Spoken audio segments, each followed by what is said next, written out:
दिया, पूरा तो करवा दो औरत दर्द के मारे, है ना। 10 को फिलहाल लेबर को हमने 4 भागों में बांटा था, 4 स्टेजेज में बांटा था और आप सब परिचित है 4 स्टेजेज कौन कौन। पहली स्टेज, फर्स्ट स्टेज, जिसे आप कह सकते हो सर्वाइकल स्टेज। थोड़ा सा मैं हल्का सा रिवीजन कर लेता हूँ क्योंकि 2 दिन का गैप लग गया है। First stage you can call it cervical stage, जिसके बारे में मैंने आपको बोला कि लेबर पेन चालू होने से लेकर, ट्रू लेबर पेन चालू होने से लेकर और फुल डायलेशन तक जो स्टेज होती है उसको हम फर्स्ट स्टेज बोलते हैं। If I talk about the second stage, तो सेकंड स्टेज का मतलब है आप कह सकते हो फीटल स्टेज या foetal descent stage. Foetal stage, इसमें क्या होता है कि बच्चा नीचे उतरता है फुल डायलेशन के बाद और इसका जो स्टार्ट होता है वो from full dilation of cervix till, और इसका जो खत्म होता है इट एंड्स, है ना, it finishes with the expulsion of foetus. Okay, अगर थर्ड स्टेज की बात करूं तो third stage you can call it placental stage. Third stage को आप प्लेसेंटल स्टेज बोल सकते हैं। थर्ड स्टेज को प्लेसेंटल स्टेज बोल सकते हैं, placental stage. Third stage is known as placental stage, उसको आप प्लेसेंटल स्टेज बोल सकते हैं, हाँ या ना। ओके, कि फीटस के एक्सपल्सन से लेकर और प्लेसेंटा के एक्सपल्सन तक थर्ड स्टेज होती है। और फोर्थ ऑब्जर्वेशन स्टेज, शायद अगर आपने मेरा लेक्चर लिया हो अरे पिछला, जब भी मैंने लिया था, वो कर है ना, लगा लेगा दवाई तो आपने पढ़ा होगा कि हमने लगा फर्स्ट नहीं स्टेज पढ़ ली थी, सर्दी सेकंड उंगली लगा स्टेज पढ़ ली थी। आज का हमारा फिर कैसे इंपॉर्टेंट आएंगे टॉपिक है लगाएगी थर्ड स्टेज ऑफ लेबर, हाँ लेबर की सब थर्ड जगह लगा stage. So let's begin with the lovely topic third stage. Third stage of labour, labour की third stage, also known as placental stage, जिसको हम प्लेसेंटल स्टेज भी बोलते हैं, also known as placental stage, placental stage भी बोलते हैं। Now start, कब स्टार्ट होती है? With the expulsion of foetus, with the expulsion of foetus, foetus के एक्सपल्सन के साथ चालू होती है। With the expulsion of foetus, with the expulsion of foetus, बोलो यस बोलो। फीटस के एक्सपल्सन के साथ चालू होती है। एंड कब खत्म होती है? यस यस यस, कब खत्म होती है? कि with the expulsion of placenta, placenta के एक्सपल्सन के साथ, with the expulsion of placenta, with the expulsion of placenta, placenta के एक्सपल्सन के साथ, with the expulsion of placenta, placenta के एक्सपल्सन के साथ, हाँ या ना। तो third stage start with the expulsion of foetus, foetus के एक्सपल्सन के साथ, that's good. Okay, with the expulsion of placenta और it ends with the expulsion of placenta. Caul क्या होता है मैं क्लास में बताता हूँ, no need to know. When the foetus is expelled out within the या enclosed within the amniotic membrane, this is known as caul, CAUL, है ना। तो किसी बच्चे ने पूछा कि सर ये कोल क्या होता है? कोल क्या होता है मैं क्लास में पढ़ाता हूँ, द एक्सपल्सन ऑफ प्लेसेंटा और it. Third stage start with the expulsion of foetus, foetus के एक्सपल्सन के साथ, that's good. Okay, with the expulsion of placenta और it ends with the expulsion of placenta. Caul क्या होता है मैं class में बताता हूँ, no need to know. When the foetus is expelled out within the या enclosed within the amniotic membrane, this is known as caul, CAUL, है ना। तो किसी बच्चे ने पूछा कि सर ये कोल क्या होता है?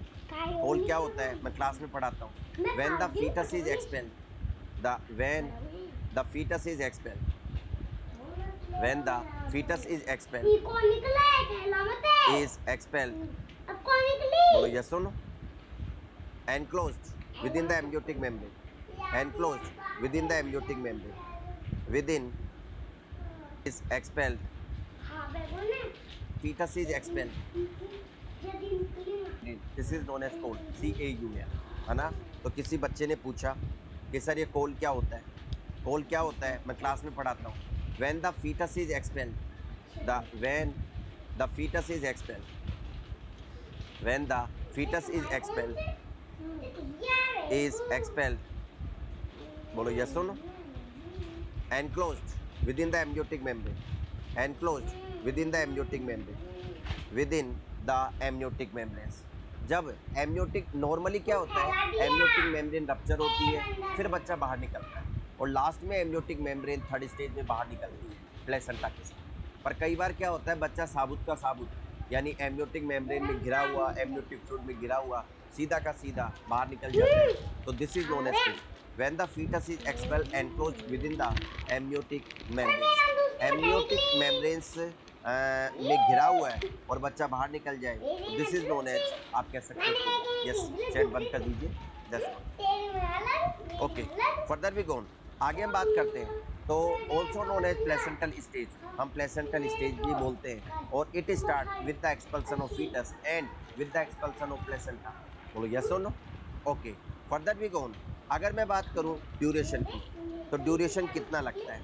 Duration, you know what duration, duration कितना लगता है कि 5 से 15 मिनट। ड्यूरेशन 5 से 15 मिनट चाहिए, आप कह सकते हो 5 से 15 मिनट। यस और नो, 5 से 15 मिनट। यानी अगर आप एक्टिव मैनेजमेंट करते हैं, यानी आप खुद एक्टिव रहते हैं, आप मैनुअल सेपरेशन कर रहे हैं अंदर हाथ डाल के यूट्रस के अंदर, है ना, और आप बच्चे प्लेसेंटा को बाहर निकाल रहे हैं, तो 5 मिनट। यानी कहने का मतलब है, if you are performing, if you are doing active management, अगर आप एक्टिव मैनेजमेंट कर रहे हैं, इट विल टेक 5 मिनट। तो ये 5 मिनट में, it will take 5 minute to separate, है ना, यानी या थर्ड स्टेज में 5 मिनट लगेगा, यानी सेपरेट प्लस एक्सपल्सन 5 मिनट लगेगा, 5 मिनट लगेगा। लेकिन अगर आप पैसिव मैनेजमेंट कर रहे हैं, एक्सपेक्टेंट मैनेजमेंट कर रहे हैं, you are doing nothing except the fundal massage, आप कुछ नहीं कर रहे, फंडल मसाज कर रहे हैं, and you are just waiting, आप वेट कर रहे हैं कि प्लेसेंटा बाहर आ जाए। Of course you are giving CCT, control cord traction, वो भी पैसिव मैनेजमेंट का ही पार्ट है। तो अगर आप CCT दे रहे हैं, फंडल मसाज कर रहे हैं, आप मैनुअल सेपरेशन नहीं कर रहे हैं, अगर आप पैसिव मैनेजमेंट कर रहे हैं, तो इट विल टेक सम और other where, it will take some और other where up to 15 minute. हाँ या ना, passive management. And you know what, gravida और parity never matters for third stage. Third stage के लिए पेरिटी और gravida मायने नहीं रखते। अगर प्राइमरी ग्रेविडा है तो भी 5 मिनट लगेगा, 10 मिनट लगेगा, पैरस वुमेन है तो भी 5 मिनट 10 मिनट लगेगा।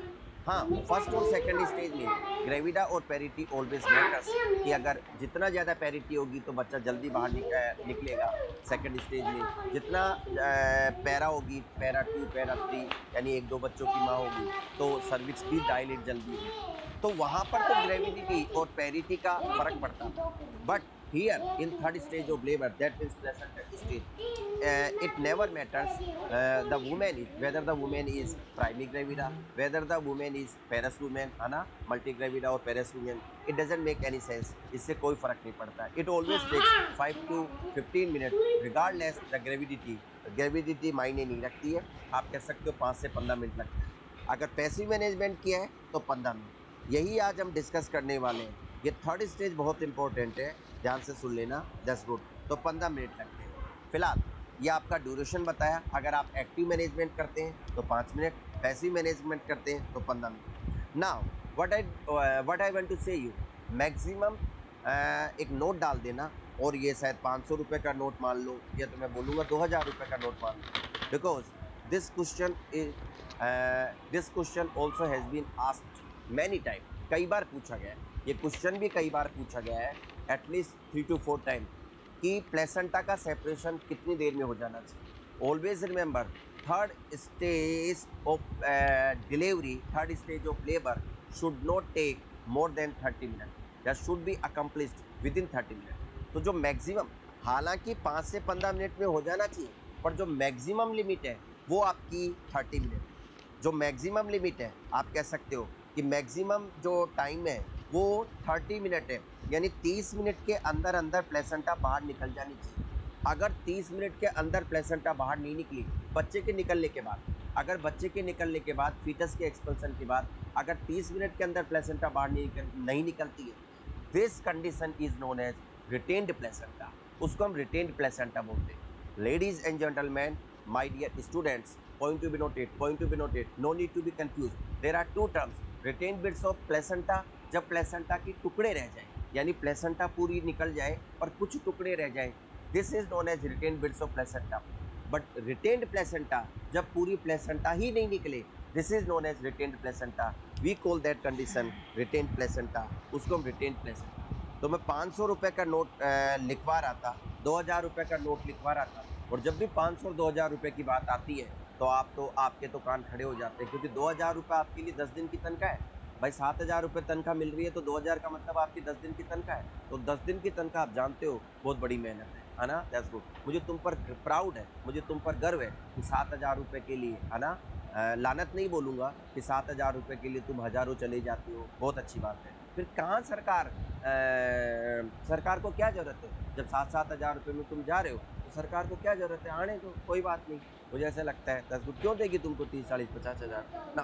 सो लेडीज एंड मैन, है ना, मैं मुख्यमंत्री होता तो मैं भी तुमको 5-5 हज़ार रुपये में लगाता, क्योंकि मैं तो भाव तोल करता रहता। 7 हज़ार में आ रहे हैं इसका मतलब अभी खूब आ रहे हैं, 5 हज़ार 3 हज़ार दो, तो जब तक तुम आना बंद नहीं करते उतना घटाता जाता, 2000 रुपये में रख लेता, और मेरी गारंटी है 2000 रुपये में चले जाते 1000-2000 ना।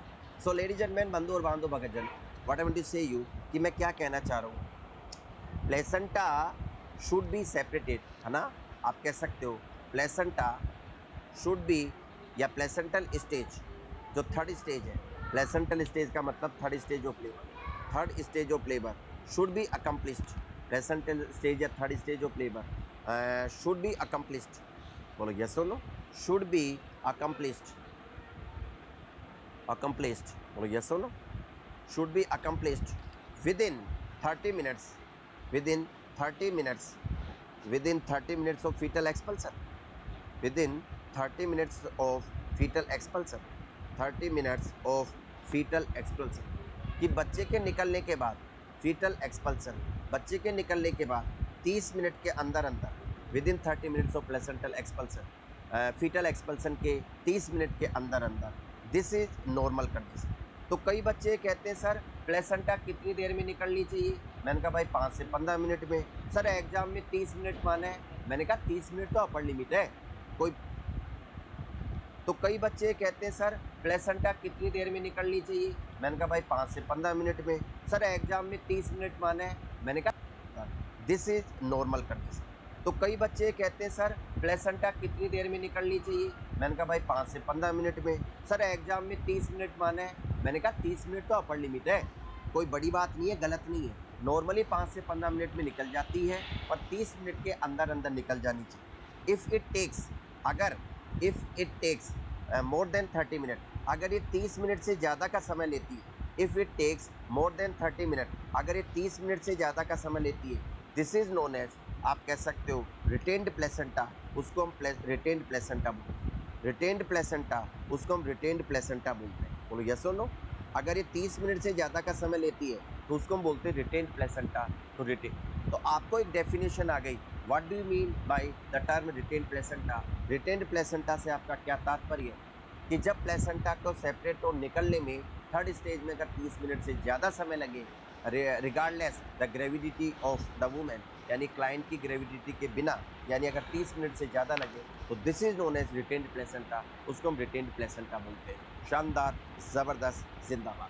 कहानी को आगे बढ़ाते हैं बंधुओं और बांधो भगतजनों, लोग कहानी को आगे बढ़ाते हैं। नाउ इवेंट्स, थर्ड स्टेज में क्या क्या इवेंट देखने को मिलते हैं, events in third stage, events in third stage, third stage में क्या क्या इवेंट देखने को मिलते हैं। थर्ड स्टेज में 4 इवेंट देखने को मिलते हैं। पहला प्लेसेंटल सेपरेशन, प्लेसेंटल सेपरेशन, यानी प्लेसेंटल सेपरेशन होगा, बिल्कुल बहुत अच्छी बात है, प्लेसेंटल सेपरेशन। और दूसरा आप कह सकते हो प्लेसेंटल एक्सपल्सन, दूसरा प्लेसेंटल एक्सपल्सन, पहले प्लेसेंटा सेपरेट होकर नीचे गिरती है फिर प्लेसेंटा बाहर निकलती है, तो प्लेसेंटल सेपरेशन, प्लेसेंटल एक्सपल्सन। उसके बाद आप कह सकते हो सम और अदर वेयर, और क्या होगा, umbilical code, umbilical code clamping, आप अम्लाइकल कोड क्लैम्प करेंगे, वो भी थर्ड स्टेज। एंड चौथा अम्लाइकल कोड कटिंग, बोलो यस और नो।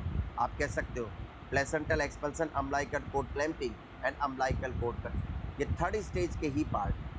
समझ में आ रहा नहीं आ रहा, तो आप कह सकते हो कि placental separation, placental expulsion, umbilical code clamping and umbilical code cutting, ये थर्ड स्टेज के ही पार्ट है, यानी ये 4 इवेंट होते हैं। आप कह सकते हो placental and along with amniotic membrane, placental expulsion, यहाँ पे आप देख सकते हो along with amniotic membrane, along with amniotic membrane, क्योंकि प्लेसेंटल के साथ साथ, प्लेसेंटा के साथ साथ एम्ब्योटिक मेम्ब्रेन भी बाहर निकलती है, एम्ब्योटिक मेम्ब्रेन, बोलो यस और no, amniotic membrane. So ladies and gentleman, बंधु और बांधो, भगतजनों, there are 4 events take place in fourth stage of labor, third stage of labor, placental separation, placental expulsion, umbilical cord clamping, umbilical cord cutting. Now we will discuss one by one each event. पहला हमारा topic है आज के लिए placental separation, कि पहले placenta separate होती है, उसके बाद प्लेसेंटा बाहर निकलती है।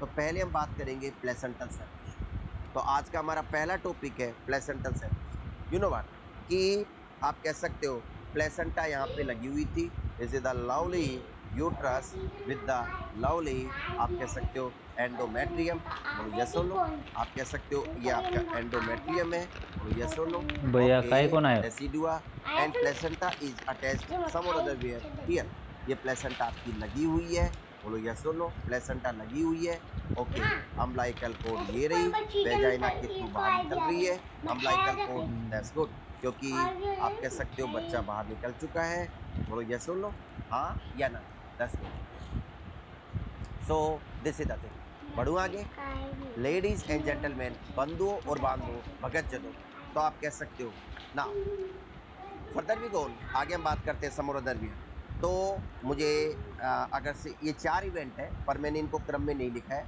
पहले हम बात करेंगे कि दैट्स गुड, पहले अगर मैं इनको क्रम में लिखूं तो क्रम इनका ऐसे होगा, अगर सीक्वेंस में लिखूं सबसे पहले आपका होगा अम्बिलिकल कोड क्लैंपिंग, उसके बाद अम्बिलिकल कोड कटिंग, फिर प्लेसेंटल सेपरेशन और एट लास्ट प्लेसेंटल एक्सपेंशन, मैंने ऐसा लिखा। फिलहाल तो अगर मैं बात करूं बंदो और बांधो भगत जनों, डायग्राम की हम बात कर रहे थे समोरदर भी प्लेसेंटल दसगुट, तो यहाँ पर ये लगी हुई है, अब प्लेसेंटा छूटेगी। तो प्लेसेंटल सेपरेशन 2 टाइप का है, प्लेसेंटल सेपरेशन 2 प्रकार का है समोरदर भी, एक होता है spontaneous separation of placenta, spontaneous separation of placenta यानी अपने आप, स्पॉन्टेनियस सेपरेशन ऑफ प्लेसेंटा अपने आप कुछ नहीं कर रहे, स्पॉन्टेनियस सेपरेशन अपने आप सेपरेट हो। और दूसरा आप कह सकते हो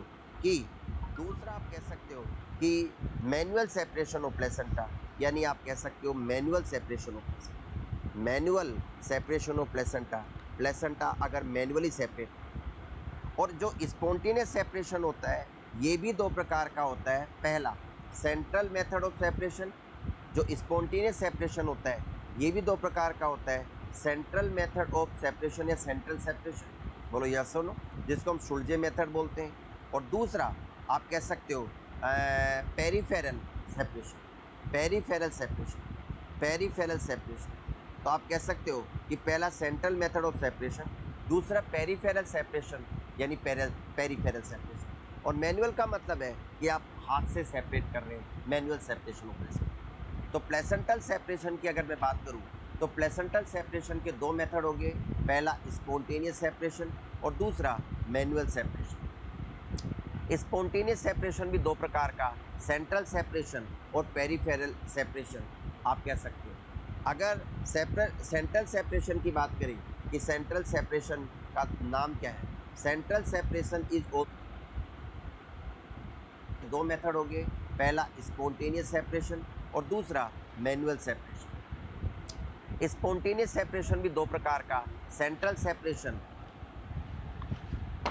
Sulz's method of placental separation, method of placental separation, Sulz's method of placental separation, placental separation का दूसरा नाम है, सेंट्रल सेपरेशन का दूसरा नाम है Sulz's मेथड। ओके, इसमें क्या होता है, अगर आप डायग्राम में देखें कि इसमें क्या होता है, लुक एट दिस, ये प्लेसेंटा लगी हुई है तो बीच में से छूटती है, यानी किनारों से तो लगी हुई है पर बीच में से छूटती है, और बीच में से छूटती है और किनारों से लगी हुई है। कहने का मतलब किनारों से तो बिल्कुल लगी रहती है, बोलो यस और नो, आप कह सकते हो, और बीच में से छूटती है, और जो ब्लड है वो यहाँ अक्यूमुलेट होता जाता है बीच में, है ना, जो आप कह सकते हो ब्लड है वो बीच में अक्यूमुलेट हो जाता है। तो जब ब्लड बीच में अक्यूमुलेट हो जाता है तो ये प्रेशर डालता जाता है किनारों पर, और किनारों पर प्रेशर डालता जाएगा तो किनारे छूटते जाते हैं, तो पहले बीच में से सेपरेट होती है ना, आप कह सकते हो पहले बीच में से सेपरेट होती है और लास्ट में किनारों से सेपरेट होती है। तो पहले बीच में से सेपरेट होगी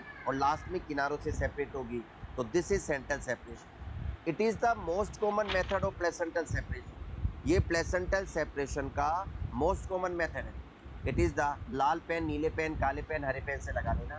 it is the most common method of placental separation. Method of placental separation, placental separation का ये मोस्ट कॉमन मेथड है। प्लेसेंटल सेपरेशन का मोस्ट कॉमन मेथड है। बोलो यस और नो। पहला क्वेश्चन, मोस्ट कॉमन मेथड, कि आपसे कुछ पूछा जाए कि most common method of placental separation कौन सा है, तो आपको आंसर करना है सेंट्रल सेपरेशन ऑफ प्लेसेंटा और शुल्ज़ेस मेथड ऑफ प्लेसेंटा, यानी Schultze's method of placental separation. It is the most common method of placental separation. ये प्लेसेंटल सेपरेशन का मोस्ट 70-80% केसेज में प्लेसेंटल सेपरेशन इसी तरीके से देखा जाए। पहली बात। ओके, फर्दर वी गोन, आगे हम बात करते हैं सम और अदर वेयर। बोलो यस और नो। इसमें जो प्लेसेंटा का जो अपीरियंस होगा, जो प्लेसेंटा आप कह सकते हो निकलेगी, तो जो अपीरियंस होगा वो अपीरियंस कैसा होगा, इन्वर्टेड अम्ब्रेला, या आप कह सकते हो इन्वर्टेड अम्ब्रेला। तो जो अपीरियंस होगा वो इन्वर्टेड अम्ब्रेला है ना, इन्वर्टेड अम्ब्रेला यानी उल्टे छाते की तरह। क्योंकि जब प्लेसेंटा नॉर्मली पहले यूं लगी हुई थी, बोलो यस और नो। अब प्लेसेंटा यूं लगी हुई थी, सब तरफ से लगी हुई है, बराबर लगी हुई है, पर अब अगर प्लेसेंटा बीच में से छूट जाएगी, बोलो यस और नो, तो बीच में से छूट जाएगी तो ये और किनारों से लगी हुई है, तो किनारों से लगी हुई है, बीच में से छूट जाएगी तो ये ऐसा लगेगा कि जैसे छाता उल्टा हो गया हो, इन्वर्टेड अम्ब्रेला। तो inverted umbrella appearance you can say, umbrella appearance you can say, appearance. और इन्वर्टेड अम्ब्रेला या कोन शेप यानी शंकु के, क्योंकि कोन भी ऐसा ही होता है, या फनल शेप्ड, आप कोन शेप्ड बोल सकते हो, तो कोन शेप। तो जो अपीरियंस होगा वो कोन शेप्ड होगा या इन्वर्टेड अम्ब्रेला अपीरियंस होगा। बोलो यस और नो, हाँ या ना। ओके, तो बस इसके बारे में इतना याद रखना है कि इसमें प्लेसेंटा पहले बीच में से छूटती है ना, सबसे पहले सेंटर में से छूटती है, then separate from peripheral margin, फिर पेरिफेरल मार्जिन से छूटती है। It is the most common method of placental separation. और अपीरियंस होगा वो इन्वर्टेड अम्ब्रेला और कोन शेप होगा। बोलो यस और नो। अगला दूसरा है सेंट्रल सेपरेशन के बाद आप कह सकते हो पेरिफेरल सेपरेशन, पेरिफेरल, और जिसका नाम है, यस कोई बोलना चाहेगा, peripheral, Matthew Duncan method, peripheral, peripheral, yes, peripheral separation, या जिसका दूसरा नाम है marginal separation, marginal separation, peripheral या मार्जिनल सेपरेशन, जिसका तीसरा नाम है जो कि बहुत इंपॉर्टेंट है, Matthew Duncan method, Matthew Duncan method. बोलो यस और no, Duncan method, Matthew Duncan method. इसमें क्या होता है कि पहले किनारों से सेपरेट होती है, बोलो यस और नो, किनारों से सेपरेट होती है, फिर बाद में आप कह सकते हो कि बीच में से सेपरेट होती है। तो इन this method placenta separates from the peripheral margins at first. In this method, इस मेथड में, इन this method placenta separates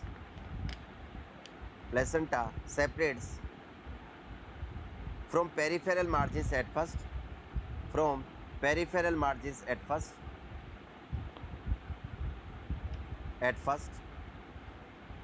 margins at first, and then from the center, और फिर सेंटर से सेपरेट होगा।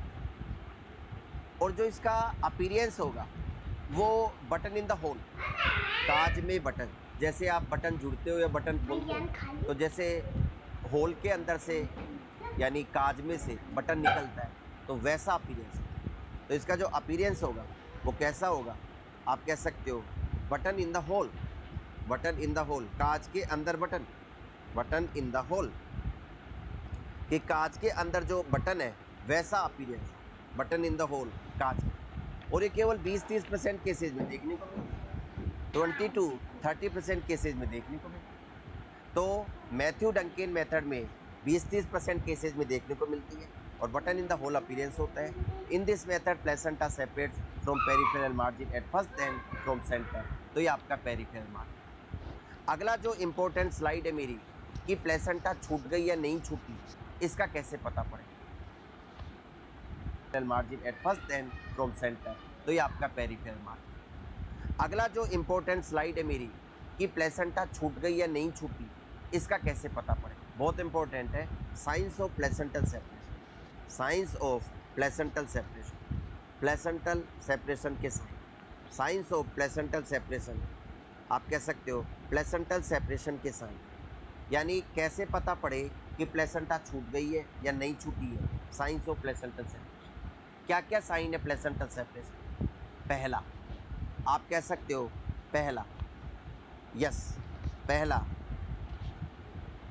Change in the shape of uterus. Change in the shape of uterus, in the shape, है ना, shape of uterus, uterus की shape में change. कैसे? Placenta separate होने से पहले यूट्रस डिस्क शेप का रहता है, डिस्कोइड। आप कह सकते हो डिस्कोइड, है ना। प्लेसेंटा सेपरेट होने से पहले यूट्रस डिस्कोइड, चकती जैसा रहता है, डिस्कोइड, फर्म, है ना, फर्म एंड बेलोटेबल। आप कह सकते हो बेलोटेबल, हाँ या ना, फर्म और आप कह सकते हो बेलोटेबल।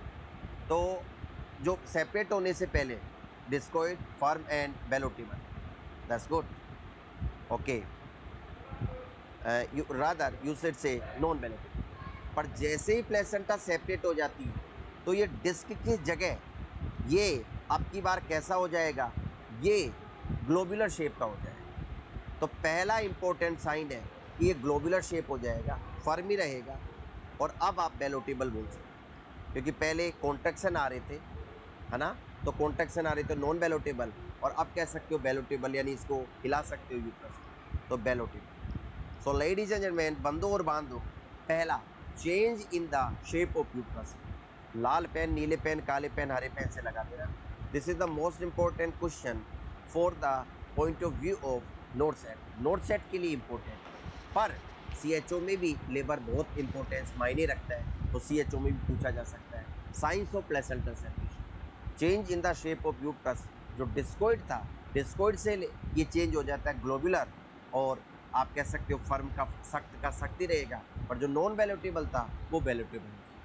तो पहला साइन है, आप कह सकते हो प्लेसेंटल सेपरेशन। दूसरा, रेज्ड फंडल हाइट, यह रहेगा, पर जो नॉन बेलोटेबल था वो बेलोटेबल। तो पहला साइन है, आप ये चेंज हो जाता है ग्लोबुलर, और आप कह सकते हो फर्म का सख्त ही रहेगा, पर जो नॉन बेलोटेबल था वो बेलोटेबल। तो पहला साइन है, आप कह सकते हो प्लेसेंटल सेपरेशन।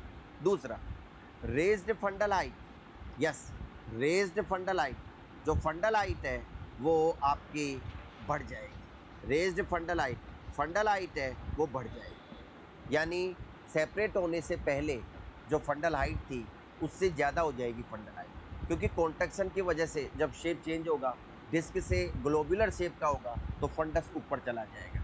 तो ये भी अपने आप में एक महत्वपूर्ण बिंदु है, यानी fundal height.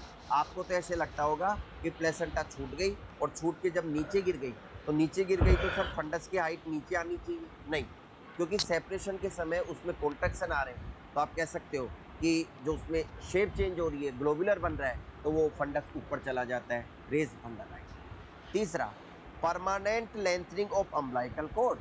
Permanent lengthening of umbilical cord, permanent lengthening of umbilical cord, lengthening of umbilical cord, lengthening of umbilical cord, हाँ या ना? Permanent lengthening of umbilical cord, umbilical cord में परमानेंट लेंथनिंग हो जाती है, यानी जब प्लेसेंटा यहाँ थी, बोलो यस और नो, और उसकी अम्बिलिकल कॉर्ड यहाँ है, पर जब प्लेसेंटा छूट के नीचे आ जाएगी, यानी आप कह सकते हो प्लेसेंटा छूट के यहाँ आ गई, तो अम्बिलिकल कॉर्ड जो पहले यहाँ थी, अब अम्बिलिकल कॉर्ड थोड़ी सी नीचे आ जाएगी, बोलो यस और नो। चौथा, very important sign, sudden gush of blood. Sudden, आप कह सकते हो गश ऑफ ब्लड पर वेजाइनम, वेजाइनम, सडन गश, गश इसलिए बोलूँगा या सडन स्प्रेट बोलूँगा, गश की बजाय तो मैं ये बोलूँगा स्प्रुट। स्प्रुट का मतलब पिचकारी, यानी तेजी से पिचकारी की तरह ब्लड निकलेगा, तो sudden spread of blood. Sudden spread of blood, यानी पिचकारी की तरह ब्लड निकलेगा, ब्लड फ्रॉम वेजाइना या थ्रू वेजाइना, वेजाइना के रास्ते से। बोलो यस और नो, थ्रू वेजाइना, वेजाइना के रास्ते से। सो आप कह सकते हो वेजाइना के रास्ते से तेजी से पिचकारी की तरह ब्लड निकलेगा। तो ये 4-5 साइन है जो आपको याद रखने हैं प्लेसेंटल सेपरेशन। आप कह सकते हो पहला, चेंज इन द निकलेगा, ब्लड फ्रॉम वेजाइना या थ्रू वेजाइना, वेजाइना के रास्ते से। बोलो यस और नो, थ्रू वेजाइना, वेजाइना के रास्ते से। सो आप कह सकते हो वेजाइना के रास्ते से तेजी से पिचकारी की तरह ब्लड निकलेगा। तो ये 4-5 साइन है जो आपको याद रखने हैं प्लेसेंटल सेपरेशन। आप कह सकते हो पहला, change in the shape of uterus, uterus की शेप में चेंज होगा। नो, सेपरेशन से पहले डिस्कोइड था, अब वो ग्लोबुलर बन जाएगा। सेपरेशन से पहले डिस्कोइड था, अब वो ग्लोबुलर बन जाएगा। तो पहला चेंज यही। दूसरा, रेज्ड फंडलाइट, फंडलाइट बढ़ जाएगी। Permanent lengthening of umbilical cord, umbilical cord की लंबाई में परमानेंट लंबाई हो जाएगी। Sudden spread of blood through vagina, vagina के रास्ते से ब्लड तेजी से निकलेगा। तो ये 4-5 बातें हैं जो आपको याद रखनी। बोलो यस और नो। तो प्लेसेंटल सेपरेशन के साइन, बोलो यस और नो, प्लेसेंटल सेपरेशन के साइन। नाउ फर्दर वी गोन, आगे मैं बोलना चाहूंगा बंदो और बांधो बगैर चलो। तो ये आपका प्लेसेंटल सेपरेशन के साइन है, कर लोगे याद। Now, now further we gone, placental expulsion, placental expulsion, placental expulsion की मैं बात करूं, सेपरेशन के बाद है प्लेसेंटल एक्सपल्सन। यानी पहले प्लेसेंटा छूट गई, तो प्लेसेंटा अब निकलेगी कैसे। Placental expulsion, placental expulsion. तो प्लेसेंटल एक्सपल्सन की मैं बात करूं, बंधु और बांधो भगत जनों, तो प्लेसेंटल एक्सपल्सन के दो प्रकार के मेथड है। पहला मेथड है, आप कह सकते हो control cord traction, controlled cord traction, controlled cord traction, CCT traction, जिसका नाम है CCT, CCT control cord traction, CCT control cord traction, जिसका दूसरा नाम है Brandt Andrews method, Brandt Andrews method, BRANDT, Brandt Andrews method, Brandt Andrews method, Brandt Andrews method. Okay, दूसरा method है fundal pressure, दूसरा method है fundal pressure, fundal pressure, fundal pressure. Okay, fundal pressure का नाम सुनते ही कान खड़े हो गए होंगे, है ना, कि सर ये तो अभी आया था नोट सेट, आपकी चैट बंद है, पर मुझे पता आप कह रहे होंगे। और ये अभी नोट सेट 2020 में ही नहीं, एम्स रायपुर 9 सितंबर 2017 में भी आया था, है ना। कई बार पूछा गया क्वेश्चन है फंडल प्रेशर का, इमेज आता है इसका। तो प्लेसेंटल एक्सपल्सन, ये कान खोल के सुन लो। पहले प्लेसेंटा सेपरेट होती है, ये एंडोमेट्रियम के अंदर डेसिडुआ के अंदर लगी हुई है, तो डेसिडुआ के अंदर लगी हुई है, फिर ये सेपरेट होके नीचे गिरती है, यानी प्लेसेंटा सेपरेट होके नीचे गिरती है, यहाँ से ये नीचे गिरेगी यूट्राइन कैविटी में और गिरती है, उसको बोलते हैं सेपरेशन। तो पहले प्लेसेंटा सेपरेट होगी, अब सेपरेट होने के बाद बाहर निकलेगी, उसको बोलते हैं expulsion. Okay, umbilical code cutting की ज़्यादा आपको जानने की जरूरत नहीं है, और अम्लाइकल कोड क्लैंपिंग आप सब जानते हैं, I am not going to teach that, आप सब भली भांति जानते हैं। तो प्लेसेंटा एक्सपल्सन, प्लेसेंटल एक्सपल्सन के आप कह सकते हो दो प्रकार की मेथड, पहला कंट्रोल कोड ट्रैक्शन सीसीटी, दूसरा फंडल प्रेशर, बोलो यस और no.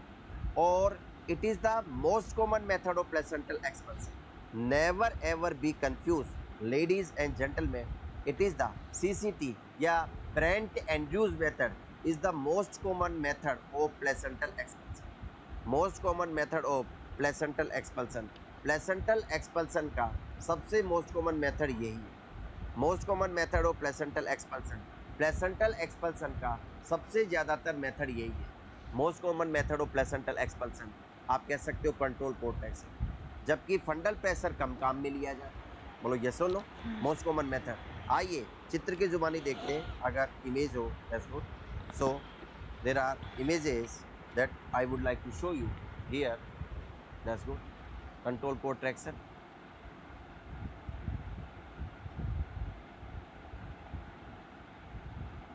and fundal pressure method.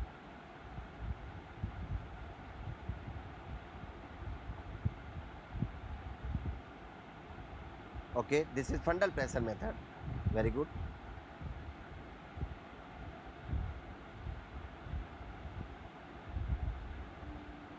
Hope दिख रहा होगा आपको। और CCT control cord traction here, control cord traction, low, okay.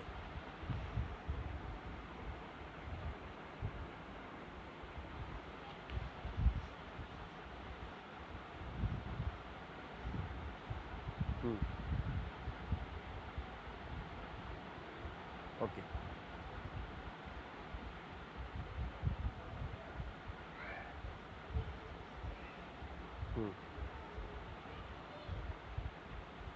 This is CCT।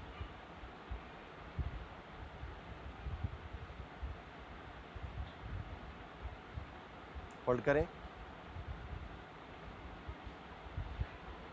Okay.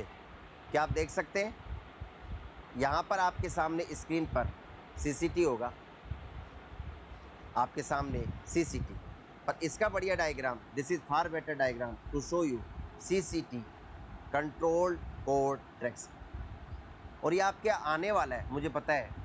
एक बार ब्लॉक CMHO साहब, BCMO साहब के साथ मीटिंग चल रही थी, ANM बैठी हुई थी, है ना।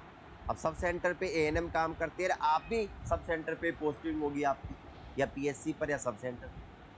तो मीटिंग चल रही थी, आप भी जाओगे मीटिंग में। तो मीटिंग में एक term I CCT, and believe me, जो ANM axillary nurse and midwife जो डिलीवरी करवाती है, उनमें से कम 30-35 ANM बैठी होगी, और 30-35 ANM में से किसी एक से भी मुंह से ये नहीं निकला CCT का मतलब क्या होता है। डिप्टी CMHO साहब, नाम मुझे याद नहीं आ रहा है, हाँ, doctor BL Meena ji, doctor BL Meena ji. तो डिप्टी CMHO साहब मीटिंग ले रहे थे, और मीटिंग के दौरान उन्होंने पूछा कि भाई ये बहन जी ये CCT जानते हो? तो साहब सबकी गर्दन नीची होगी। CCT कंट्रोल कोड ट्रैक्शन, है ना, कंट्रोल कोड ट्रैक्शन। और कंट्रोल कोड ट्रैक्शन में क्या करते हैं कि यहाँ पर आप देख सकते हो सीजर्स लगा लिए, है ना, दैट्स गुड। एक हाथ से फंडस को ऊपर दबा रहे हैं, आप नोट करो, सबसे इंटरेस्टिंग बात है, फंडस के ऊपर प्रेशर ऊपर जा रहा है, इस हाथ का प्रेशर जो मूवमेंट होगा वो ऊपर की तरफ जाएगा, और इस वाले हाथ का मूवमेंट नीचे की तरफ होगा, आप देख सकते हो। और धीरे धीरे ट्रैक्शन देना है, हल्का हल्का झटका देना है, ऐसे नहीं कि जोर से खींच लो, नहीं तो बीच में टूट जाएगी अम्लाइकल कोड, और अम्लाइकल कोड बीच में टूट जाएगी तो वही प्रॉब्लम, मैनुअल सेपरेशन करना पड़ेगा। तो इसका नाम कंट्रोल कोड ट्रैक्शन क्यों दिया गया कि आसानी से आहिस्ता आहिस्ता ट्रैक्शन देके बाहर निकालना है, और ये ब्रेंट और एंड्रूज के द्वारा बताई गई थी, तो इसका दूसरा नाम है Brandt Andrews method, Brandt Andrews method. तो ब्रेंट और एंड्रूज ने बताई थी, इसलिए इसका नाम है ब्रेंट एंड्रूज मेथड। बोलो यस और no, Brandt Andrews method. Always remember there are 2 questions, 2 question पूछे जाएंगे।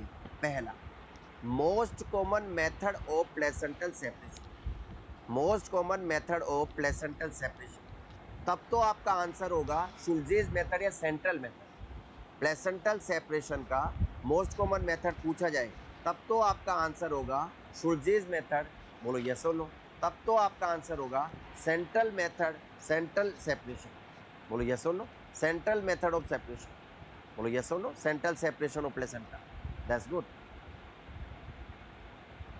या इसका दूसरा नाम है शुल्जेज मेथड, इसका दूसरा नाम है शुल्जेज मेथड, दैट्स गुड। लेकिन अब की बार क्वेश्चन पूछा जाए most common method of placental expulsion, question बदल गया और लैंग्वेज बदल गई, अब की बार प्लेसेंटल एक्सपल्सन का मोस्ट कॉमन मेथड, बोलो यस और नो। अब की बार क्वेश्चन पूछा जाए most common method of placental expulsion, placental expulsion. तो प्लेसेंटल एक्सपल्सन का मोस्ट कॉमन मेथड पूछा जाए, प्लेसेंटल एक्सपल्सन का मोस्ट कॉमन मेथड पूछा जाए, तो आपका आंसर होना चाहिए अब की बार CCT कंट्रोल कोड ट्रैक्शन, और आप कह सकते हो Brandt Andrews method. CCT control cord traction, तो ये 2 क्वेश्चन बन गए, कंट्रोल कोड ट्रैक्शन या ब्रेंट एंड्रूज मेथड, ट्रैक्शन और Brandt Andrews method, Brandt Andrews method, Brandt Andrews method, हाँ या ना, Brandt Andrews method. So ladies and gentleman, बंदो और बांधो, most common method of placental expulsion. तो CCT कंट्रोल कोट्रैक्शन और ब्रेंट एंड्यूज मेथड है ना, Brandt Andrews method, that's good. Okay, तो ये 2 क्वेश्चन बन गए, आप याद रखें। नाउ तो ये कंट्रोल कोट्रैक्शन था, Brandt Andrews method, Brandt Andrews method. So ladies and gentleman, बंदो और बांधो, most common method of placental expulsion, तो CCT कंट्रोल कोट्रैक्शन और ब्रेंट एंड्यूज मेथड है ना, Brandt Andrews method, that's good. करके आए, this is fundal pressure method of placental separation है ना, प्लेसेंटल सेप बाहर निकलते ही खत्म। ड्यूरेशन 5 से 15 मिनट, हाँ। देन फ्रॉम सेंटर, और जो अपीयरेंस होगा वो बटन इन द होल का अपीयरेंस इन्वर्टेड अम्ब्रेला की तरह होती है। Method placenta separate from the peripheral margin at first, then from centre, और जो अपीयरेंस होगा वो बटन इन द होल, कांच के अंदर जो बटन होता है ऐसा अपीयरेंस है। और 20 से 30%, जिसका दूसरा नाम है ब्रेंट एंड्यूज मेथड और फंडल प्रेशर मेथड। फंडल प्रेशर मेथड का बस इमेज ही ज़्यादातर पूछा जाता है, और Brandt Andrews method is the most common method of placental expulsion. फिर मैंने आपको बताया कि 2 क्वेश्चन पूछे जाएंगे आपको, कि क्या क्वेश्चन पूछे जाएंगे। अगर most common method of placental separation पूछे तो सुल्जेज मेथड, और अगर most common method of placental expulsion पूछे तो कंट्रोल कोट्रैक्शन, CCT, जिसका नाम है ब्रेंट एंड्यूज मेथड। फिर मैंने आपको इमेज दिखाया कि CCT में किस प्रकार कंट्रोल कोट्रैक्शन, यहाँ से आप ट्रैक्शन दे रहे हैं, दूसरे हाथ से आप ऊपर दे रहे हैं, यूट्रस को रोक रहे हैं और इधर से प्लेसेंटा को खींच रहे हैं। कंट्रोल यानी यूट्रस को रोक रहे हैं और प्लेसेंटा को खींच रहे हैं। और ये फंडल प्रेशर मेथड बताया मैंने कि ऊपर फंडस के ऊपर पर एब्डोमिनली आप प्रेशर दें। बोलो यस और नो। ओके, और दिस इज हाउ प्लेसेंटा, ये भी आपका CCT है, CCT। तो ये प्लेसेंटल सेपरेशन और एक्सपल्सन की बात, प्लेसेंटल सेपरेशन और एक्सपल्सन की बात। सो ladies and gentleman, chat on कर दीजिए। यस, नाउ आपसे रूबरू होते हैं, अगर कोई क्वेश्चन रह गया हो या कुछ। रिटेन प्लेसेंटा की डेफिनेशन आपको आई गई, थोड़ा स्लो मोड कर दीजिए, आपको टाइम कम मिलेगा, यानी सोच समझ के मैसेज करें। एक मैसेज 10 मिनट में हो, 5 मिनट में, 5 मिनट में एक मैसेज होगा तो सोच समझ के करना। 5 मिनट में मैसेज होगा एक, 10 मिनट जो काम का हो वही मैसेज करें। यस,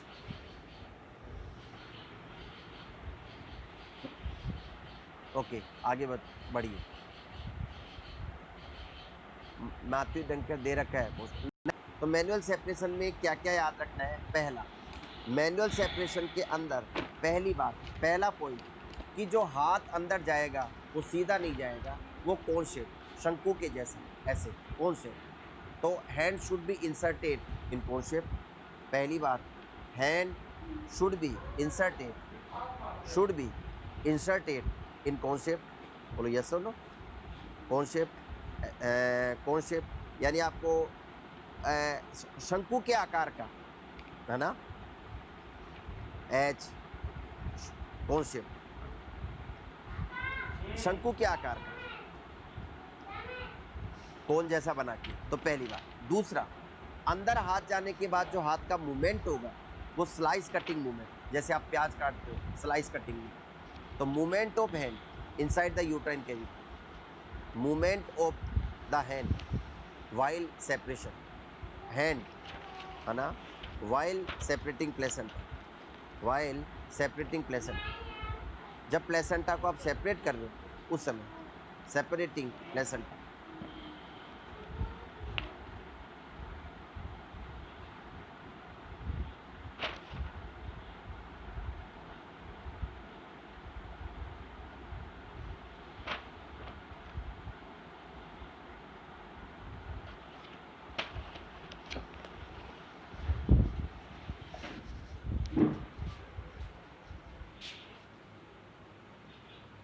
जब आप प्लेसेंटा को सेपरेट कर रहे हो तो जो हाथ का मूवमेंट होगा, है ना, it should be slice cutting movement. तो जैसे आप प्याज काटते हो, स्लाइस काटते हो, तो slice cutting movement, slice cutting movement की तरह।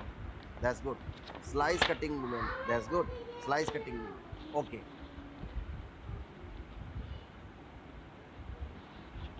Okay sir. Second stage event बता दिए। सेकंड स्टेज में मैं बता चुका हूँ एमनियोटिक मेम्ब्रेन रप्चर होती है ना, सेकंड स्टेज में बता चुका हूँ मैं। उसके बाद फीटस बाहर निकलता है। हाँ, सेकंड स्टेज में अगर आप मैकेनिज्म ऑफ लेबर याद करना चाहो, that's good. Mechanism of labour या manual separation, look this is how manual separation का मैं इमेज बता देता हूँ, दैट्स गुड। पोस्टमार्टम बेटा तू कहाँ सो रहा? या manual separation, look this is how manual separation का मैं इमेज बता देता हूँ, दैट्स गुड। पोस्टमार्टम बेटा तू कहाँ सो रहा था? Sukharam. Look this is how manual separation का मैं इमेज बता देता हूँ, दैट्स गुड। पोस्टमार्टम बेटा तू कहाँ सो रहा था? Sukhram. Manual separation, look this is how manual separation का मैं इमेज बता देता हूँ, दैट्स गुड। पोस्टमार्टम बेटा तू कहाँ सो रहा था? सुखाराम। मेरा पीपीएस का लेक्चर देखो, सुखाराम। पीपीएस के लेक्चर में बता दिया था कि थर्ड स्टेज से ही पोस्टमार्टम मान लिया जाता है सेकंड के बाद, सुखाराम, दैट्स गुड। और ये आपका manual separation of placenta, manual separation of placenta, ये मैनुअल सेपरेशन ऑफ प्लेसेंटा आपको दिख रहा होगा। यहाँ पर अंदर हाथ डाला जा रहा है एक, दैट्स गुड। और जो हाथ पहले अंदर गया था वो कोन शेप्ड में गया, बाद में यूट्रस में जाके आप खोल सकते हो और स्लाइस कटिंग मूवमेंट की तरह, यानी जैसे स्लाइस काटते हैं ऐसे movement, that's good. Okay okay, ये आपका हो गया।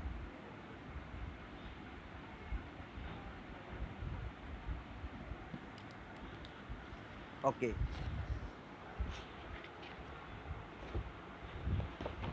सर्वाइकल सर्कलेज वो अलग चीज है बेटा, है ना, still birth sign. Mechanism of OBG में बस ये लास्ट टॉपिक है लेबर का, ओबीजी में लास्ट टॉपिक है ओबीजी का, एमसीएच का जी बस ये लास्ट टॉपिक है लेबर, यानी लेबर में एक दो लेक्चर और लूंगा, लेबर भी पूरा हो जाएगा। Mechanism of labour, that's good. चलो अगली क्लास में देख लेंगे, that's good.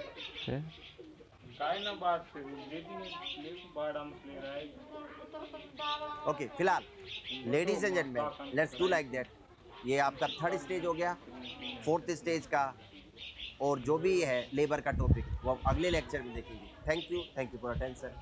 You should have rest करिए, इवनिंग में मिलते हैं। Thank you.